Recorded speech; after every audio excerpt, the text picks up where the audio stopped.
thank you, thank you.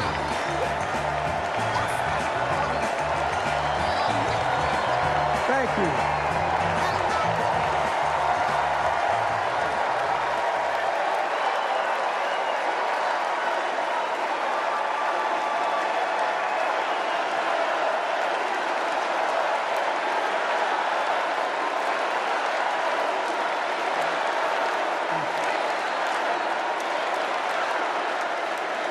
Thank you, thank you, thank you.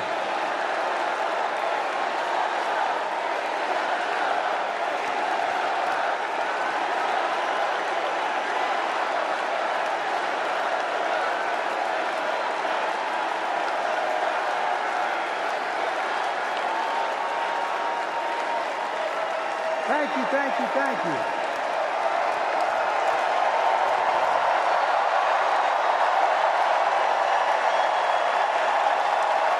Thank you.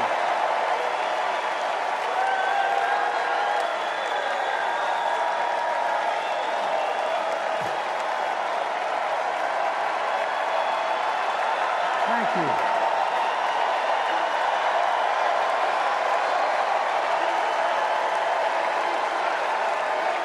Thank you. I love you. Thank you.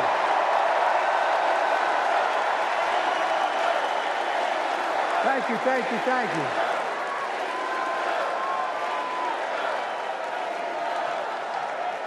That was my daughter.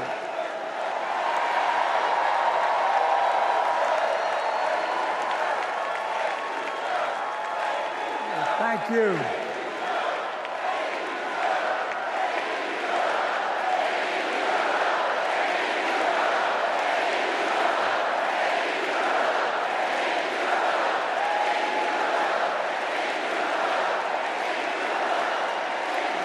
Thank you, thank you, thank you.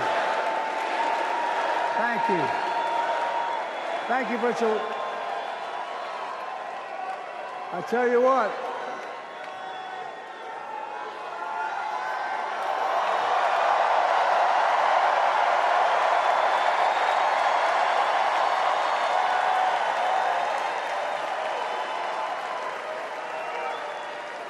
To my dearest daughter, Ashley, God love you, you're incredible.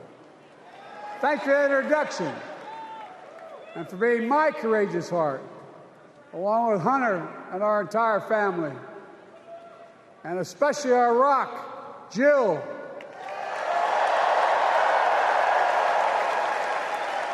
Who, as those of you who know us, she still leaves me both breathless and speechless.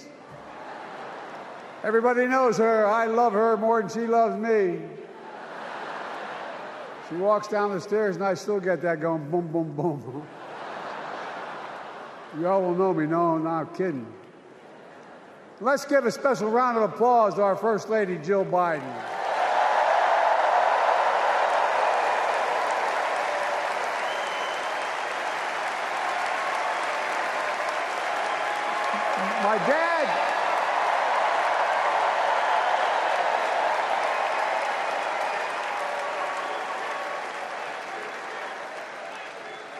My dad used to have an expression, for real. He'd say, Joey, family is the beginning, the middle, and the end. And I love you all. Folks. And America, I love you.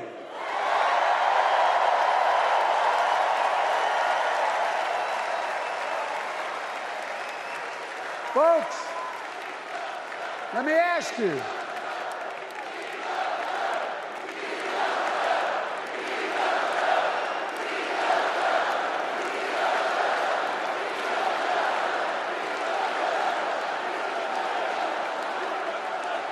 Let me ask you. Are you ready to vote for freedom?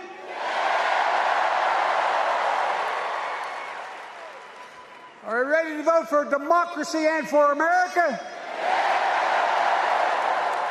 Let me ask you, are you ready to elect Kamala Harris and Tim Walz, President and Vice President of the United States?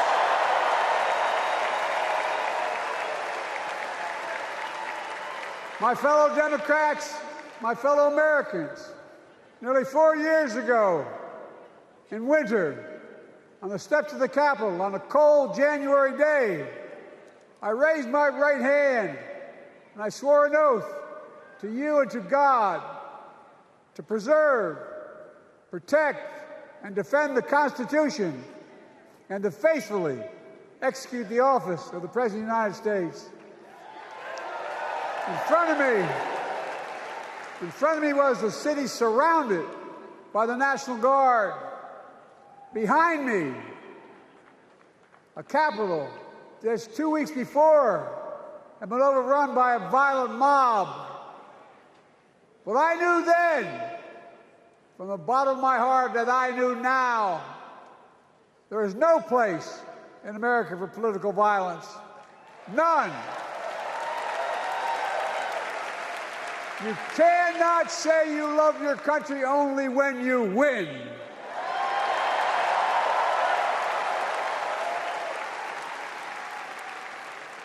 In that moment, I wasn't looking to the past. I was looking to the future. I spoke of the work at hand, the moment we had to meet. It was, as I told you then, a winter of peril and possibility. Of peril and possibility. We're in the grip of a once-in-a-century pandemic, historic joblessness, a call for racial justice long overdue, clear and present threats to our very democracy. Thank you.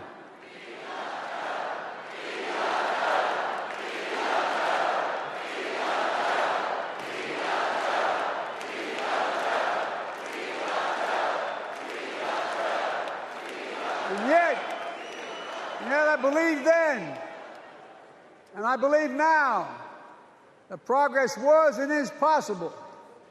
Justice is achievable, and our best days are not behind us, they're before us.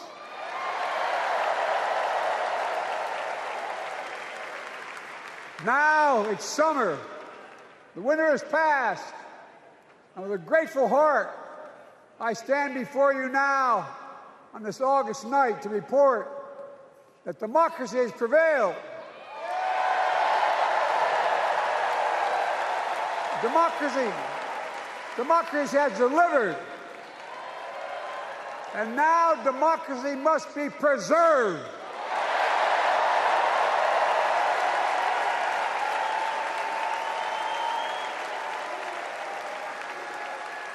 You've heard me say it before.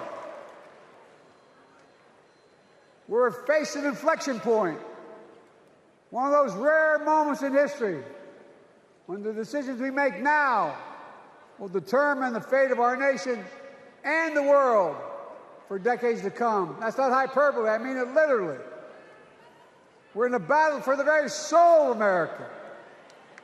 I ran for president in 2020 because of what I saw in Charlottesville in August of 2017.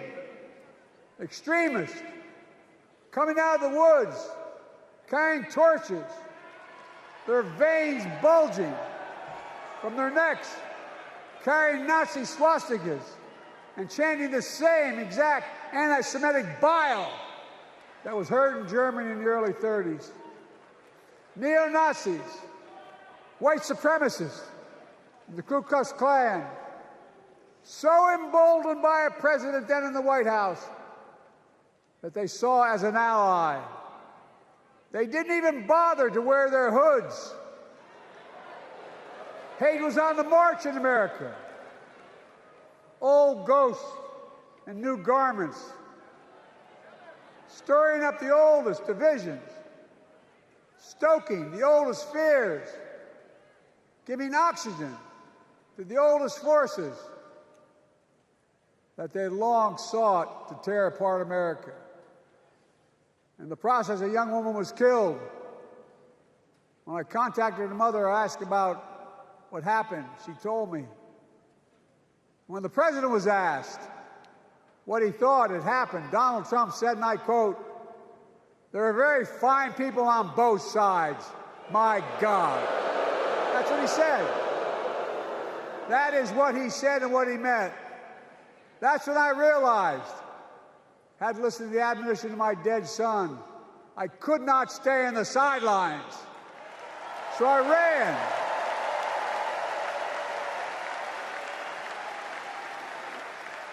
Because I had no intention of running again. I just lost part of my soul. But I ran with a deep conviction. In America, I know and believe in an America where honesty, dignity, decency still matter. An America where everyone has a fair shot and hate has no safe harbor.